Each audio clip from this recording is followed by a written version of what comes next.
사연을 나누는 세상만사입니다.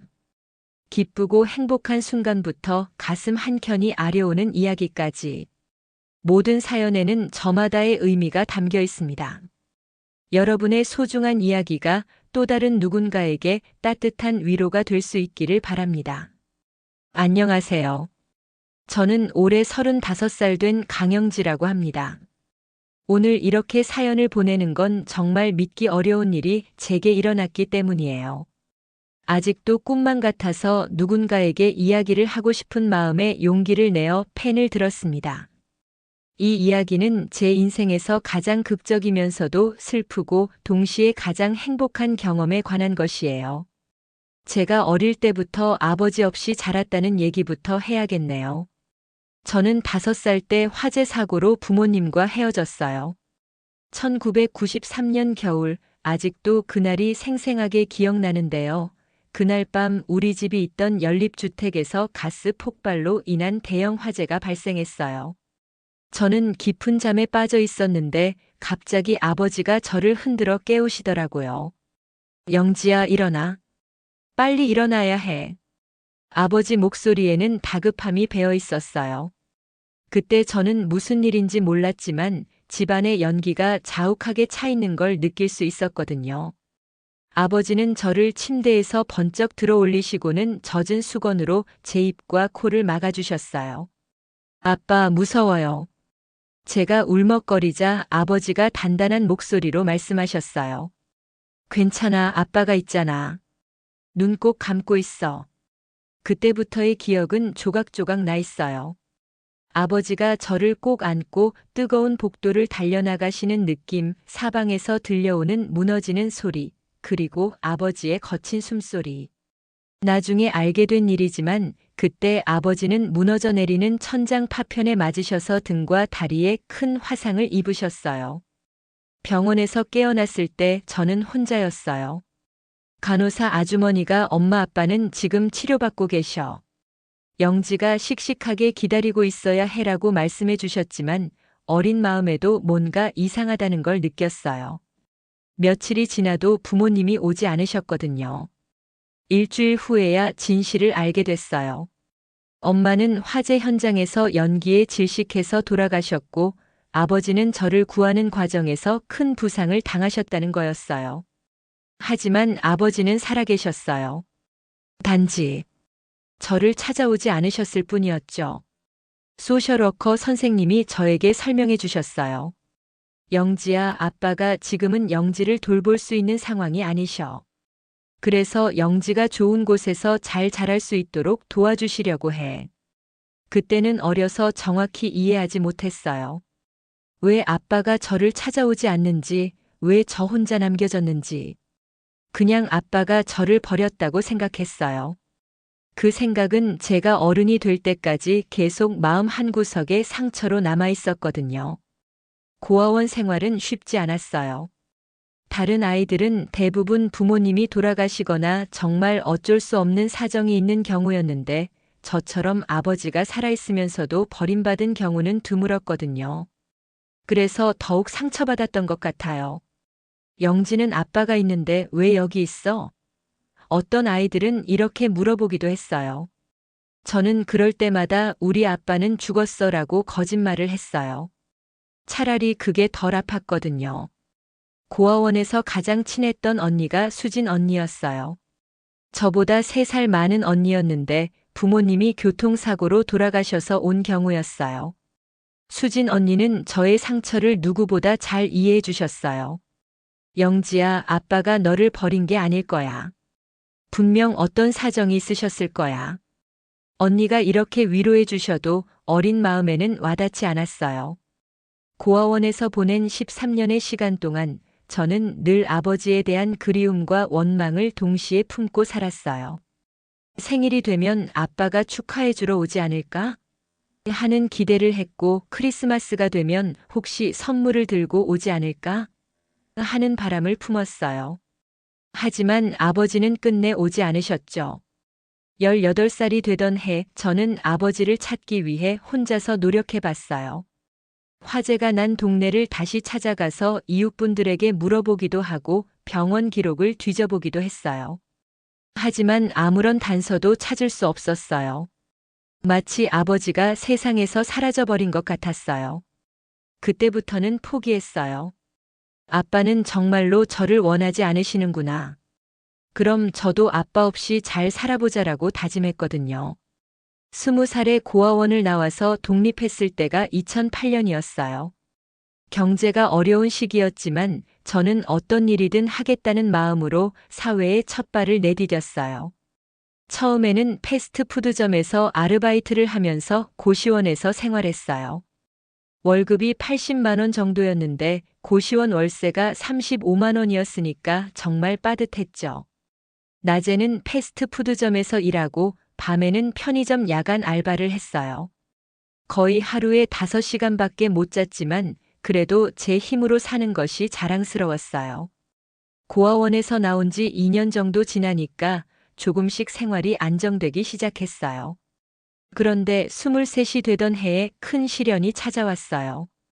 갑자기 맹장염이 터져서 응급실에 실려갔는데 수술비와 치료비로 그동안 모아둔 돈을 거의 다 써버린 거예요. 다시 빚까지 지게 되면서 정말 막막했어요. 그때 병원에서 환자 이송 일을 하던 민수 오빠를 만났어요. 민수 오빠는 저보다 5살 많은 분이었는데 정말 착하고 따뜻한 사람이었어요. 제가 혼자서 힘들게 지내는 걸 보고는 많이 도와주셨거든요. 영지야, 혼자 이렇게 힘들게 살지 말고 우리 같이 살자. 민수 오빠가 이렇게 말했을 때 정말 고마웠어요. 평생 가족 없이 혼자 살아온 제게는 누군가 함께 해준다는 것만으로도 큰 위안이 됐거든요. 25살에 민수 오빠와 결혼했어요. 돈이 없어서 작은 원룸에서 시작했지만 정말 행복했어요. 드디어 제게도 가족이 생겼다는 생각에 매일매일이 감사했거든요. 결혼 1년 후에 임신 소식을 들었을 때는 세상을 다 얻은 것 같았어요. 이제 진짜 완전한 가족이 되는구나 하는 생각에 너무 기뻤어요. 민수 오빠도 정말 좋아했고요. 하지만 산부인과에서 정기 검진을 받던 중에 충격적인 소식을 들었어요. 태아에게 선천성 백내장이 있다는 진단이었어요. 선천성 백내장이라고 해서 실명하는 건 아니에요.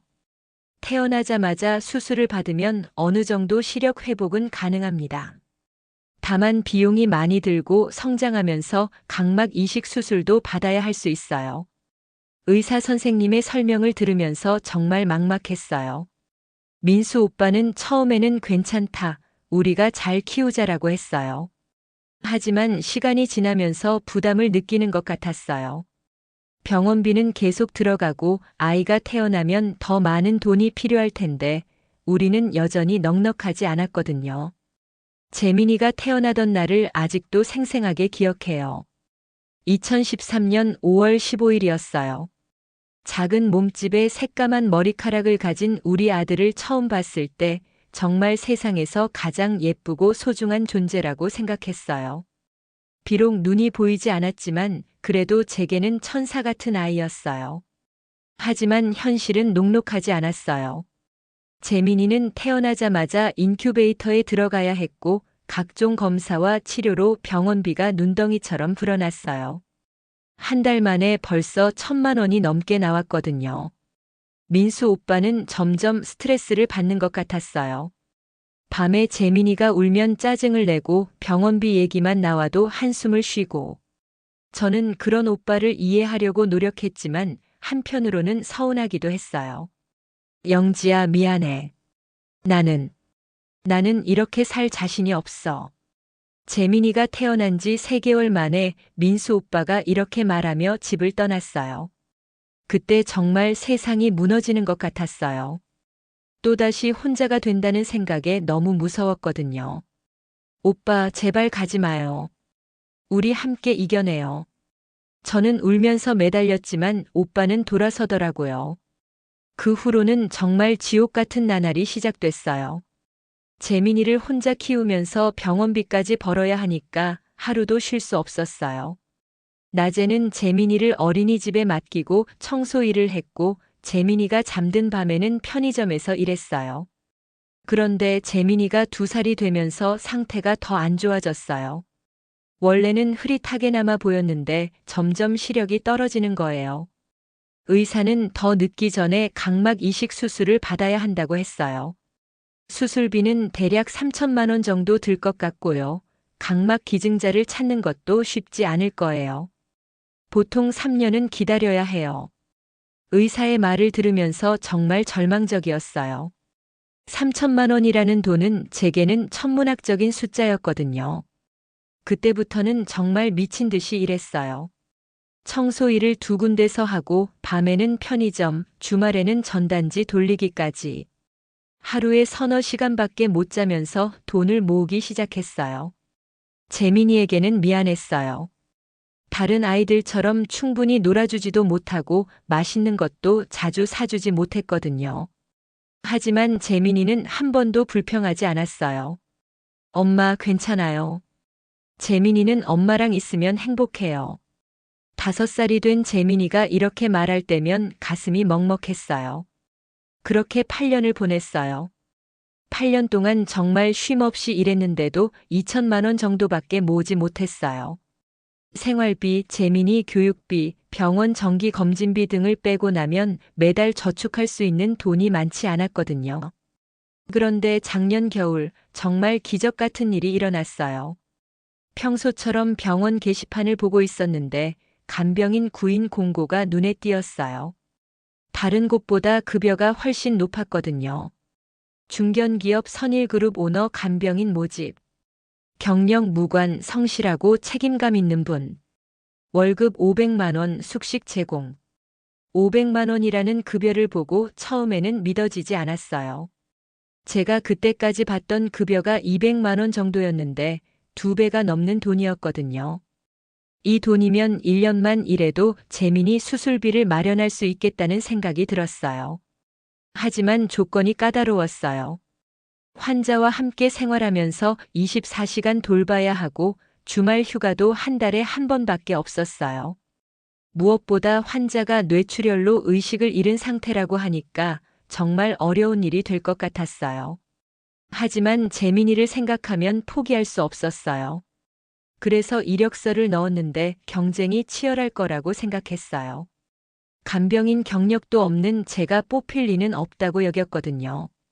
그런데 사흘 후에 연락이 왔어요. 면접을 보러 오라는 거였어요. 그때 정말 가슴이 뛰었어요. 면접 날 강남의 청담동에 있는 저택에 갔는데요. 정말 드라마에서나 볼 법한 집이더라고요. 대문부터가 어마어마했고 정원도 엄청 넓었어요. 이런 집에서 사는 사람들은 어떤 생활을 할까? 하는 생각이 들면서 괜히 위축됐어요. 면접관은 윤준혁이라는 분이셨는데 30대 후반 정도로 보였어요. 키가 크고 잘생긴 분이었는데 뭔가 차가운 느낌이 들었어요. 옆에는 그의 아내라고 소개한 서유진 씨도 함께 있었고요. 유진 씨는 정말 아름다운 분이었는데 고급스러운 옷차림과 장신구를 하고 계시더라고요. 어머님께서 경력이 없으시네요. 준혁 씨가 제 이력서를 보면서 물어봤어요. 네, 간병인 일을 해본 적은 없지만 제 아들이 아프니까 병원에서 많은 시간을 보냈어요. 간병이 얼마나 힘든 일인지는 알고 있고요. 정성껏 돌보겠습니다. 아드님이 아프시다고요? 유진 씨가 관심 있다는 듯이 물어봤어요. 선천성 백내장이 있어서 거의 실명 상태예요. 각막 이식 수술을 받아야 하는데 수술비 때문에. 저는 솔직하게 말했어요. 그러자 준혁 씨 부부가 서로 눈빛을 주고받더라고요. 뭔가 의미 있는 표정이었는데 그때는 무슨 뜻인지 몰랐어요. 우리 아버님 상태를 설명해 드릴게요. 3년 전에 뇌출혈로 쓰러지신 후 의식을 잃으신 상태예요. 생명에는 지장이 없지만 언제 깨어나실지는 알 수 없어요. 24시간 간병이 필요한데 그동안 여러분이 오셨지만 오래 버티지 못하셨어요. 왜 그런가요? 일단 환자분이 움직이지 못하시니까 모든 걸 다 도와드려야 해요. 식사, 목욕, 용변 처리까지. 생각보다 힘든 일이에요. 그리고 의식이 없으시니까 대화도 안 되고 반응도 없어서 심리적으로도 힘들어 하시더라고요. 저는 괜찮을 것 같아요. 제가 아들 때문에 힘든 시간을 많이 보내봐서 어려운 상황에는 익숙해요. 면접은 30분 정도 지속됐어요. 주로 제 개인적인 상황과 간병에 대한 마음가짐을 물어봤는데 저는 최대한 솔직하고 성실하게 대답했어요. 그럼 결과는 며칠 후에 연락드리겠어요. 면접을 마치고 나오면서도 별 기대는 안 했어요. 저보다 경력 좋은 분들이 많을 테니까요. 그런데 사흘 후에 합격 통보를 받았을 때는 정말 눈물이 날 뻔했어요. 재민이에게 전화해서 엄마가 좋은 일자리를 구했어. 이제 재민이 수술할 수 있을 거야 라고 말했을 때 재민이도 정말 기뻐했어요. 엄마 정말요? 그럼 재민이가 볼 수 있게 돼요? 응, 엄마가 열심히 일해서 꼭 수술받게 해줄게. 첫 출근 날 정말 떨렸어요. 윤석호 사장님을 처음 뵈었는데 침대에 누워 계신 모습이 정말 안쓰러웠어요. 60대 초반으로 보이는 분이셨는데 한때는 큰 회사를 운영하셨던 분이라고 하니까 더욱 안타까웠어요. 그런데 이상했어요. 처음 보는 분인데 왠지 낯이 익은 것 같은 느낌이 드는 거예요. 사장님의 잠들어 계신 얼굴을 보면서 어디서 본 것 같은데 하는 생각이 계속 들었어요. 첫날은 마순자 아주머니가 일을 가르쳐 주셨어요. 아주머니는 60대 후반의 분인데 이 집에서 20년 넘게 일하신 베테랑이셨어요. 처음 만났을 때는 좀 차갑게 대하시는 것 같았지만 일은 정말 꼼꼼하게 알려주셨어요. 사장님 드시는 약이 정말 많아요.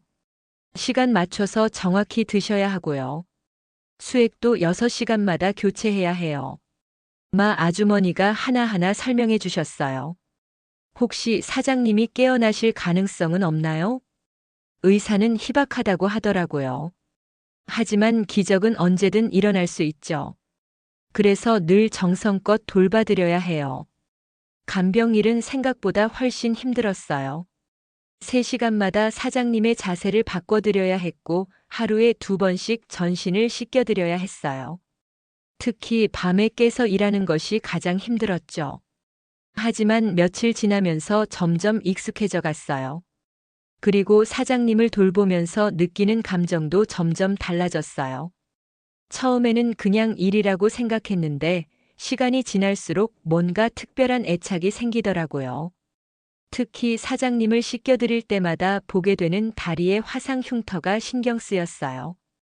오른쪽 종아리에서 발목까지 이어지는 큰 흉터였는데 모양이 정말 독특했어요. 마치 나뭇가지 같은 형태로 뻗어 있는 흉터였거든요. 그 흉터를 볼 때마다 자꾸 어린 시절 기억이 떠올랐어요. 아버지가 저를 안고 불길을 헤치고 나오시던 그날, 아버지 다리에 불이 붙었던 그 순간. 그때의 기억은 어렴풋하지만 아버지의 다리에 난 상처에 대한 기억만큼은 선명했어요.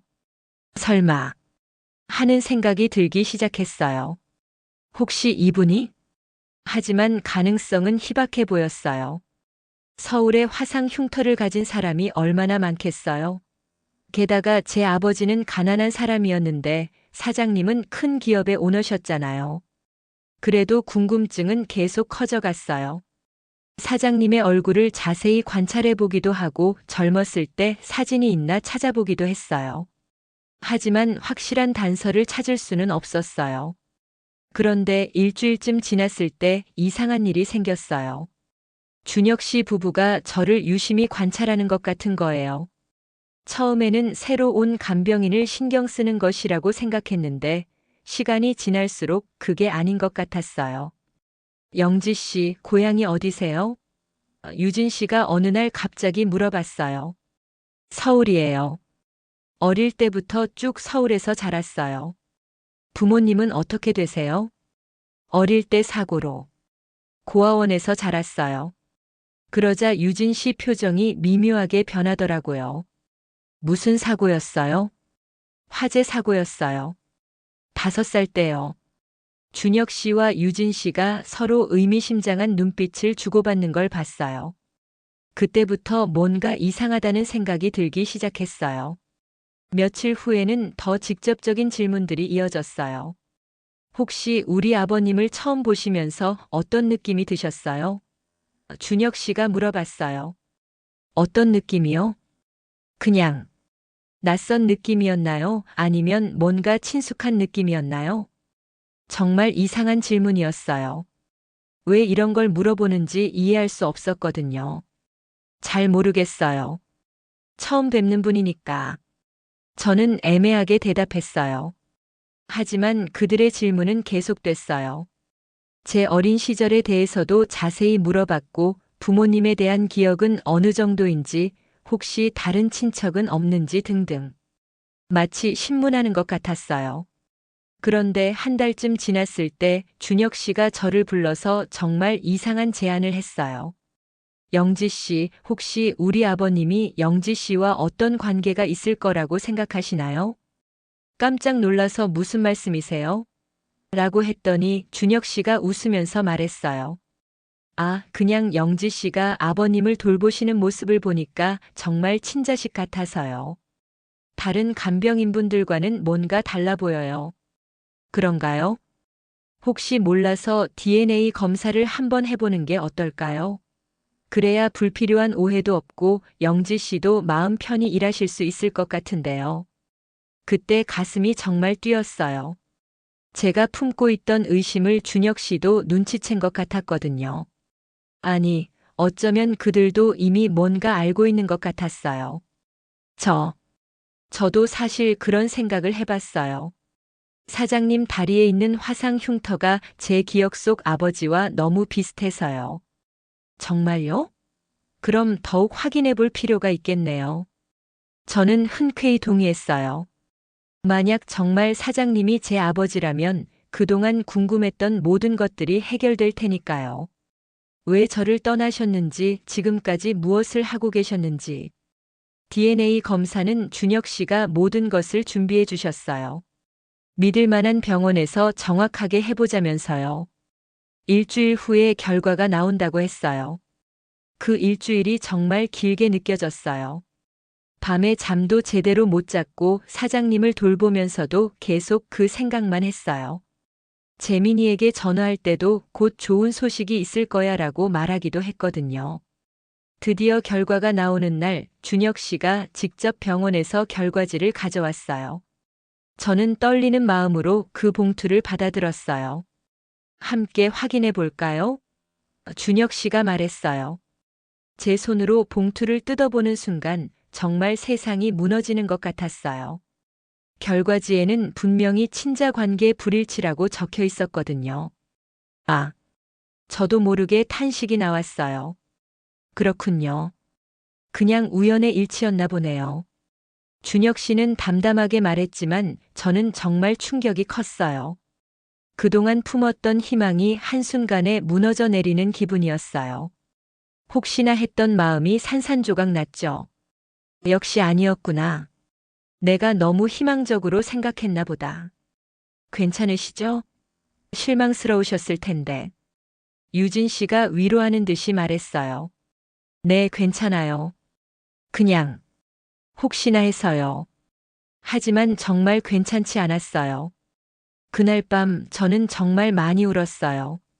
재민이한테는 아무 말 안 했지만 마음속으로는 너무 실망했거든요. 역시 내 아버지는 정말로 나를 버리고 어디론가 사라져 버리신 거구나. 이 세상에서 나와 연결된 사람은 재민이밖에 없구나. 그런 생각을 하니까 더욱 외롭고 슬펐어요. 그 다음 날부터는 그냥 평범한 간병인으로 돌아가려고 했어요. 더 이상 개인적인 감정을 섞지 말고 그냥 돈을 벌기 위한 일로만 생각하자고 다짐했거든요. 하지만 사장님을 돌보면서도 여전히 뭔가 이상한 감정이 들었어요. 그 감정이 뭔지는 정확히 알 수 없었지만 단순한 환자와 간병인의 관계 이상의 뭔가가 있는 것 같았어요. 그런데 며칠 후에 정말 이상한 일이 생겼어요. 이 집의 오랜 가정부인 마순자 아주머니가 저를 따로 불러내는 거예요. 처음에는 일과 관련된 얘기인 줄 알았어요. 혹시 제가 잘못한 게 있나 싶어서 긴장했거든요. 영지 씨, 잠깐 얘기 좀 할 수 있을까요? 마 아주머니가 조심스럽게 말씀하셨어요. 네, 혹시 제가 뭔가 잘못했나요? 아니에요. 다른 얘기예요. 오늘 밤에 영지 씨 방으로 올게요. 아무한테도 말하지 마세요. 그날 밤 11시쯤 마 아주머니가 정말로 제 방으로 오셨어요. 문을 조심스럽게 잠그고는 제 옆에 앉으시더라고요. 영지 씨, 그 DNA 검사 결과 믿으면 안 돼요. 갑자기 이런 말씀을 하시는 거예요. 네. 무슨 말씀이세요?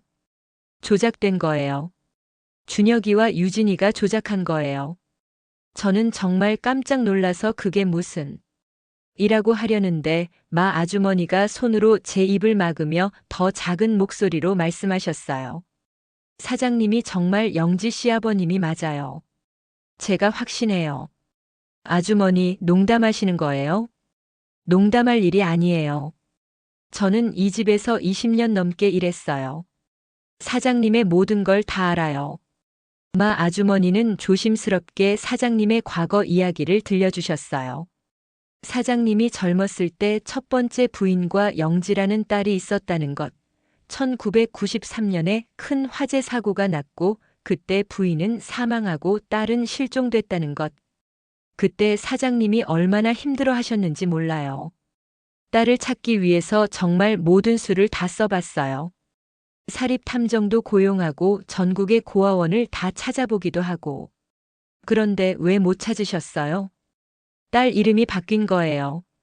병원에서 신원 확인이 안 되니까 임시로 다른 이름을 붙였고 고아원에 갈 때도 그 이름으로 간 거죠. 그래서 아무리 찾아도 찾을 수 없었던 거예요. 그럼 제가 그 딸이라는 건가요? 맞아요.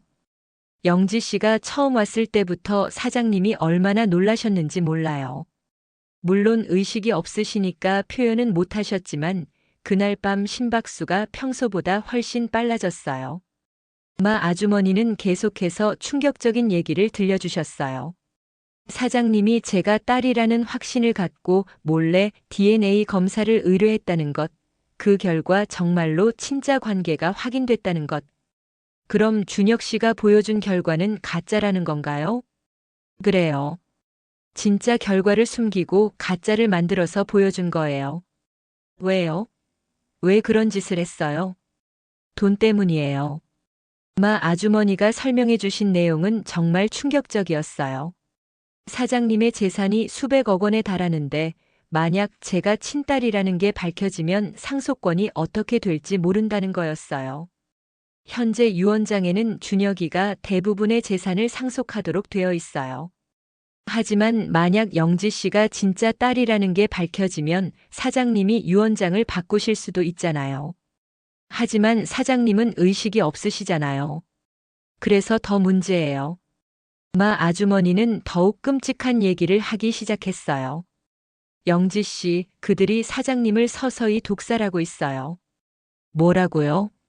수액에 독성 물질을 조금씩 섞어 넣고 있어요. 한 번에 많이 넣으면 티가 나니까 아주 조금씩 오랜 시간에 걸쳐서요. 저는 정말 말이 안 나왔어요.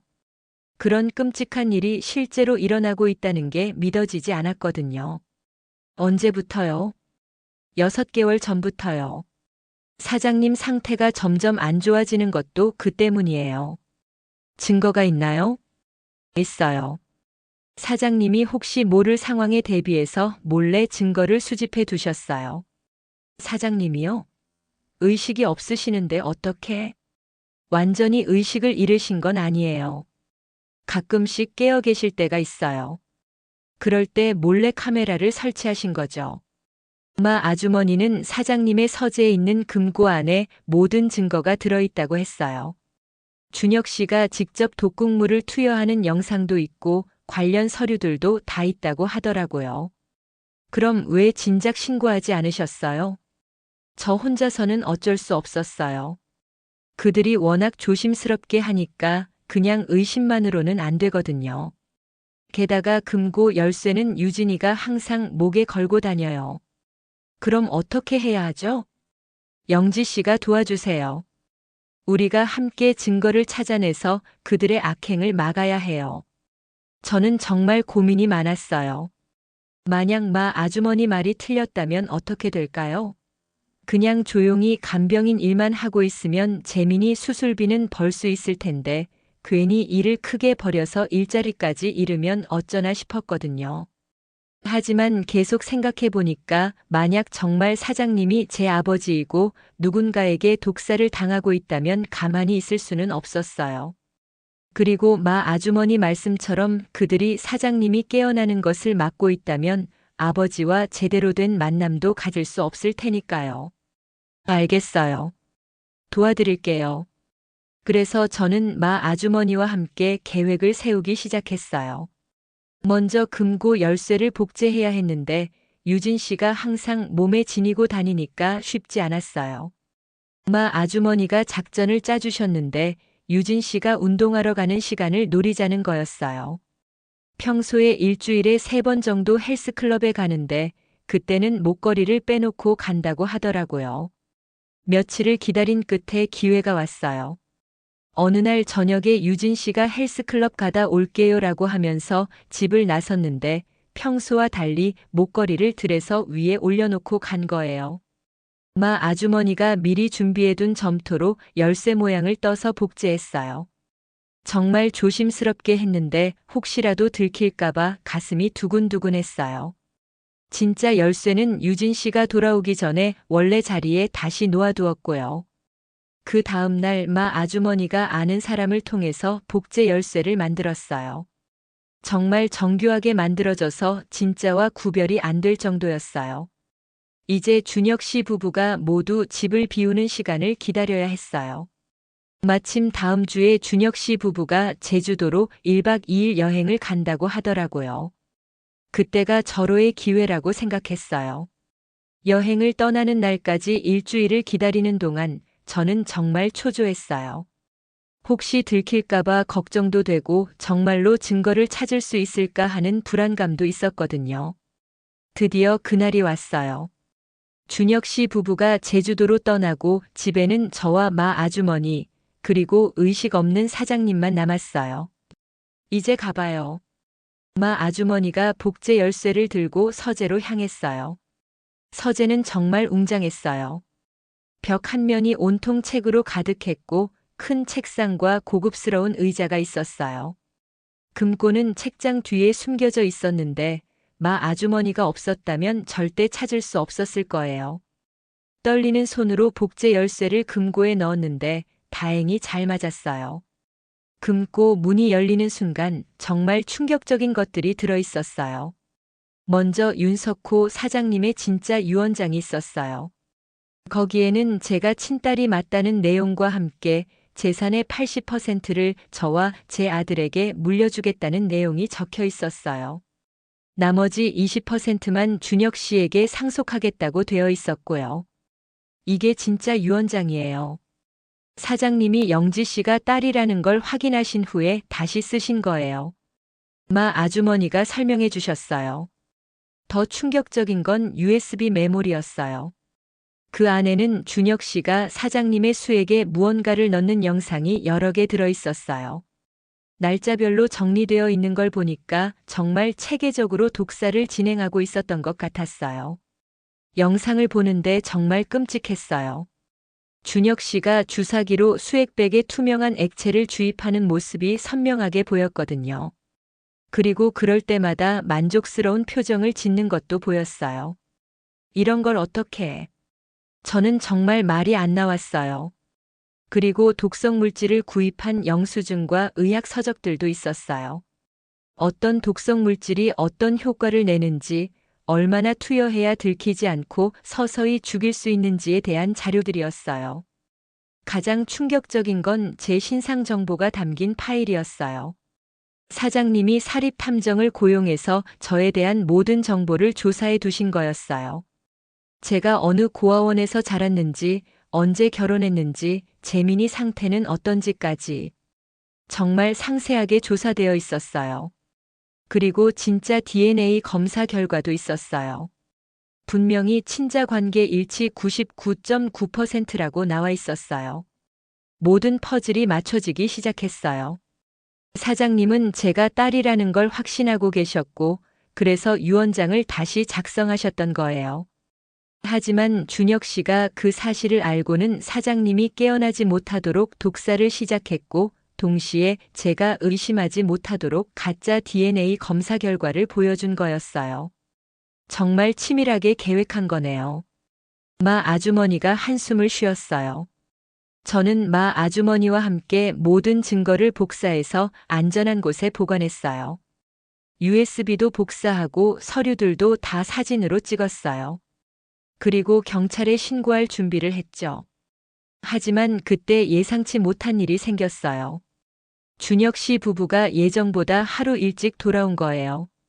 저희가 서재에서 나오려던 참이었는데 갑자기 현관문 열리는 소리가 들렸어요. 마 아주머니와 저는 정말 당황했지만 일단 금고를 닫고 서재를 나왔어요. 다행히 복사한 증거들은 미리 다른 곳에 숨겨두었거든요. 어머, 일찍 돌아오셨네요. 제주도 여행은 어떠셨어요? 마 아주머니가 태연하게 말씀하셨지만 준혁 씨 부부의 표정이 심상치 않았어요. 날씨가 안 좋아서 일찍 돌아왔어요. 준혁 씨가 대답했는데 목소리에 뭔가 의심스러운 톤이 있었어요. 아버님 상태는 어떤가요? 유진 씨가 물어봤어요. 특별한 변화는 없으세요? 제가 대답했어요. 그런데 준혁 씨가 갑자기 혹시 서재에 누가 들어갔었나요? 라고 물어보는 거예요. 마 아주머니가 재빨리 청소했어요. 먼지가 많이 쌓여서요라고 대답하셨지만 그들의 표정은 여전히 의심스러웠어요. 그날 밤 저는 잠을 제대로 못 잤어요. 혹시 들킨 건 아닌지 걱정이 됐거든요. 다음 날 아침에도 준혁 씨 부부가 저를 유심히 관찰하는 것 같았어요. 점심때쯤 준혁 씨가 저를 불러서 이상한 말을 했어요. 영지 씨, 혹시 우리가 모르는 다른 목적이 있으신 건 아니죠? 무슨 말씀이세요? 그냥. 요즘 영지 씨가 아버지에게 너무 많은 관심을 보이시는 것 같아서요. DNA 검사 결과도 나왔는데 혹시 뭔가 오해하고 계신 건 아닌가 해서요. 그때 저는 더 이상 숨길 필요가 없다고 생각했어요. 이미 모든 증거를 확보했으니까요. 준혁 씨야말로 사장님께 뭔가 하고 계신 건 아니에요? 순간 준혁 씨 얼굴이 굳어지더라고요. 무슨 뜻인가요? 사장님 수액에 이상한 걸 넣고 계시는 거 알고 있어요. 그 순간 준혁 씨와 유진 씨의 얼굴이 확 변했어요. 그들은 서로 눈빛을 주고받더니 갑자기 제 팔을 붙잡는 거예요. 뭘 어떻게 알고 있는 거죠? 유진 씨가 차가운 목소리로 물었어요. 증거도 다 있어요. 영상도 있고 서류도 있어요. 저는 떨리는 목소리로 말했어요. 그 증거들 다 어디 있어요? 누구한테 말했어요? 준혁 씨가 제 어깨를 흔들며 소리쳤어요. 저는 무서웠지만 이미 때는 늦었다고 생각했어요. 그래서 용기를 내서 말했어요. 이미 경찰에 다 신고했어요.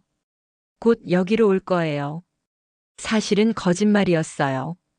아직 신고하지 못했거든요. 하지만 그들을 속여야 했어요. 준혁 씨 부부는 정말 당황하는 것 같았어요.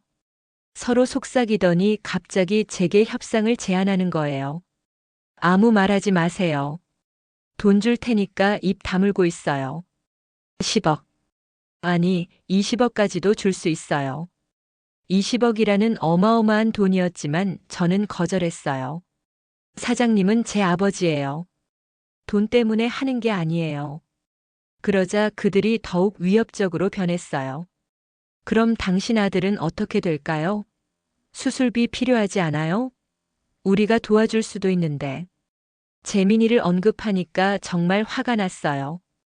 아무리 급해도 아이를 가지고 협박하다니. 제 아들한테 손대지 마세요. 그럼 입 다물고 있어요. 안 그러면. 그때 정말 무서웠어요. 하지만 포기할 수는 없었어요. 그래서 핸드폰을 꺼내서 진짜로 112에 신고를 했어요. 여보세요, 신고할 게 있어요. 강남구 청담동에서 독살 미수 사건이 일어나고 있어요.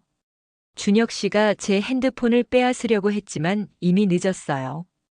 112 상황실에서는 저의 신고를 접수했고 곧 경찰이 출동한다고 했어요. 30분 후 정말로 경찰이 도착했어요. 처음에는 수사관 2명이 왔는데 저와 마 아주머니가 준비한 증거들을 보고는 깜짝 놀라더라고요. 특히 USB에 있는 영상을 보고는 이런 명백한 증거는 처음 봅니다라고 했어요. 준혁 씨 부부는 처음에는 발뺌을 했어요. 그건 비타민 주사였다, 오해다, 조작된 영상이다 이런 식으로 말했는데 증거가 너무 확실하니까 결국 체포됐어요.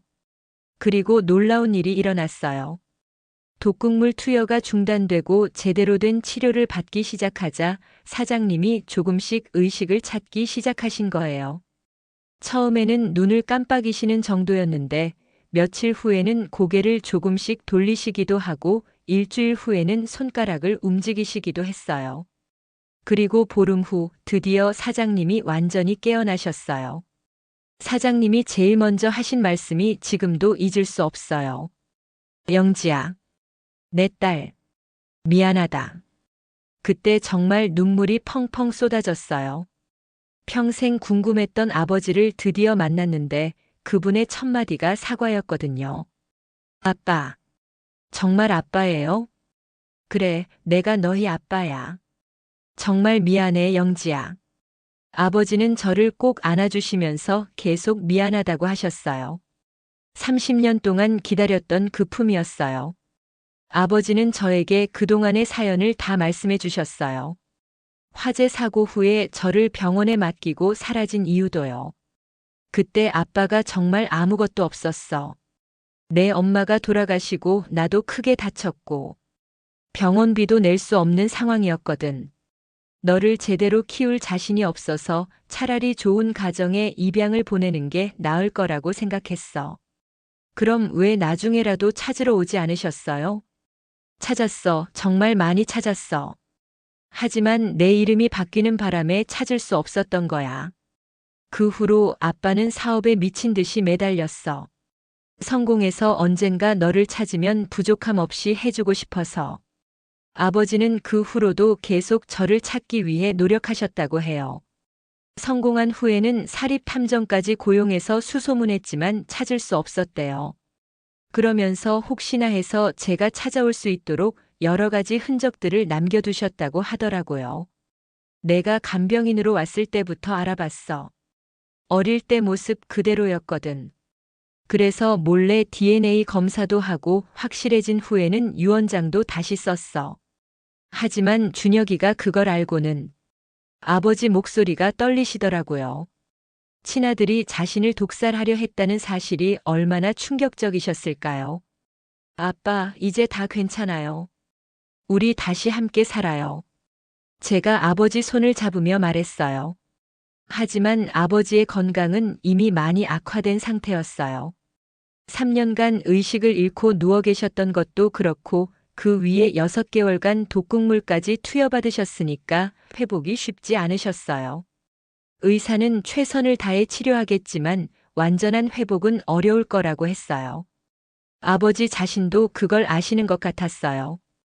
영지야, 아빠가 너에게 해줄 수 있는 일이 많지 않아서 미안해. 하지만 마지막으로 해주고 싶은 게 있어. 뭐예요, 아빠? 재민이 말이야. 내 각막을 기증하고 싶어.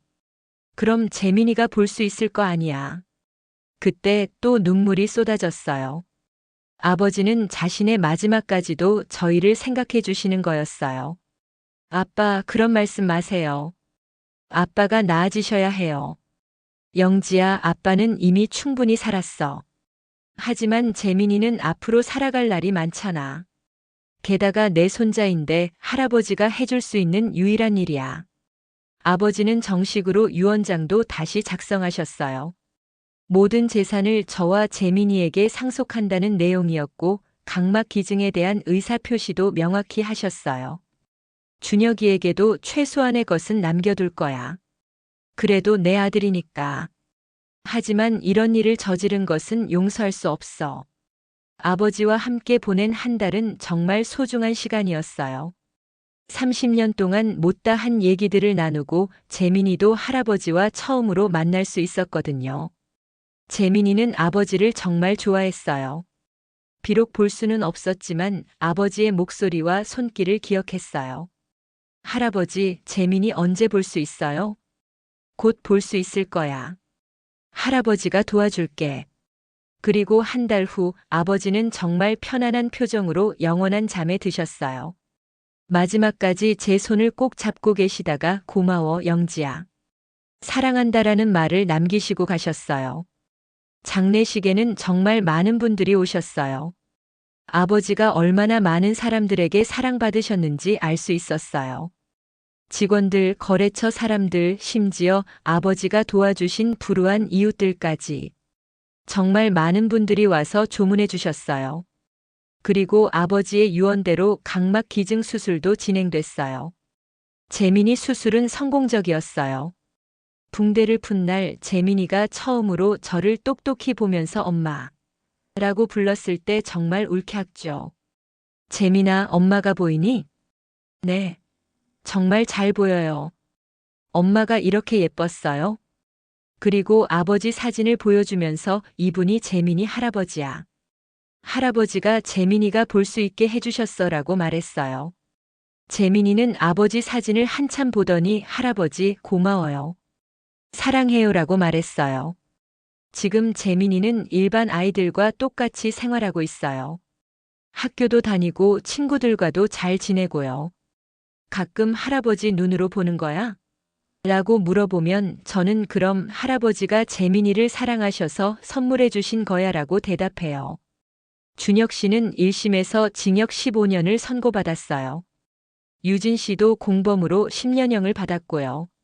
재판 과정에서 정말 많은 것들이 밝혀졌는데 그들이 사장님의 재산을 노리고 벌인 일이 이번이 처음이 아니었더라고요. 사장님의 첫 번째 부인이 돌아가신 것도 그리고 제가 실종된 것도 모두 우연이 아니었다는 정황들이 나왔어요. 하지만 워낙 오래된 일이라 정확한 진실은 밝히기 어려웠어요.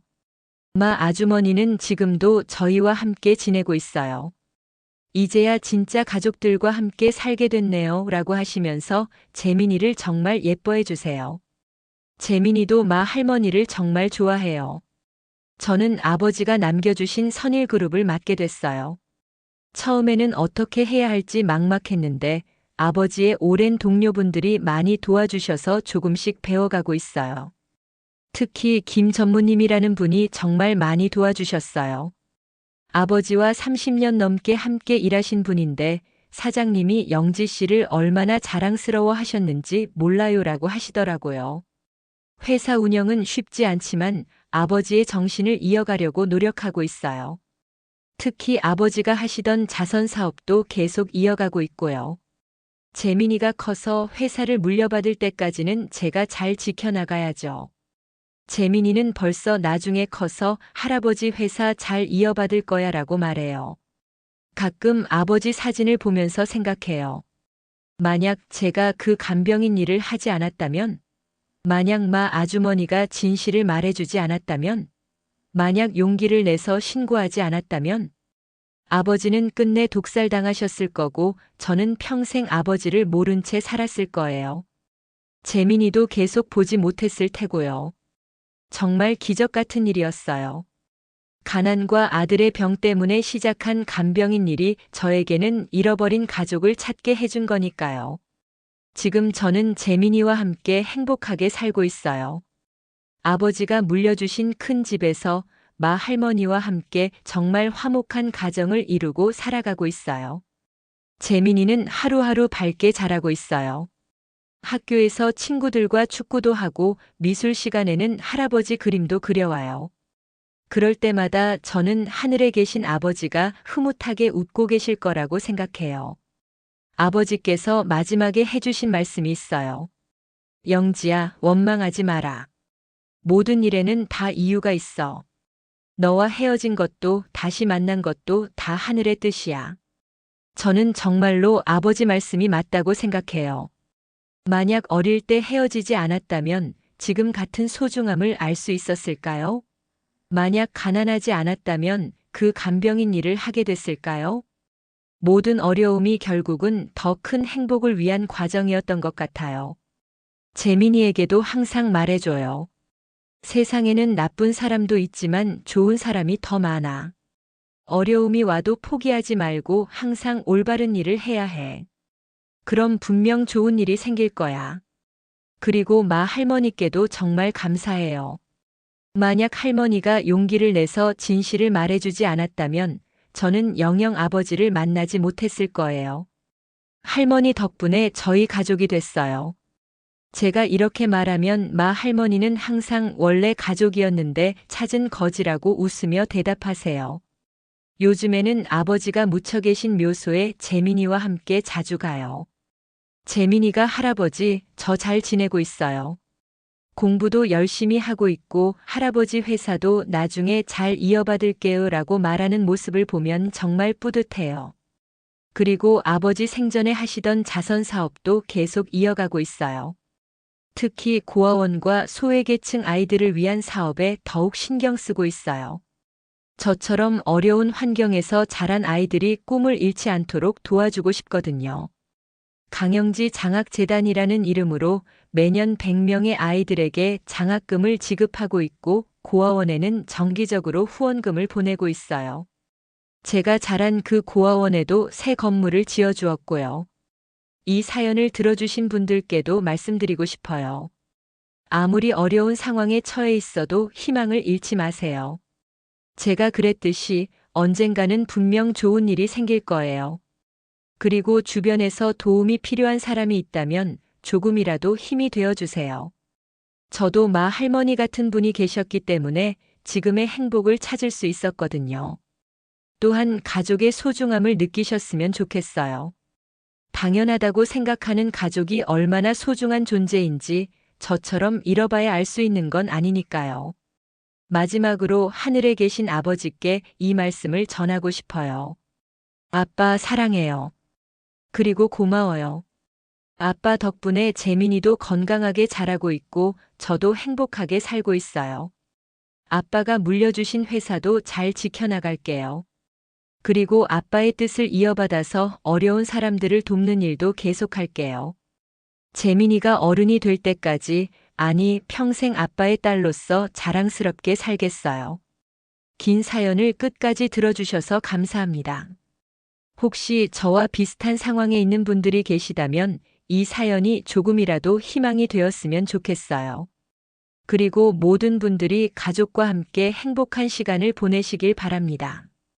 영상이 재미있으셨다면 구독과 좋아요, 댓글까지 부탁드리고 오늘도 건강하고 행복한 하루 되시길 바랍니다.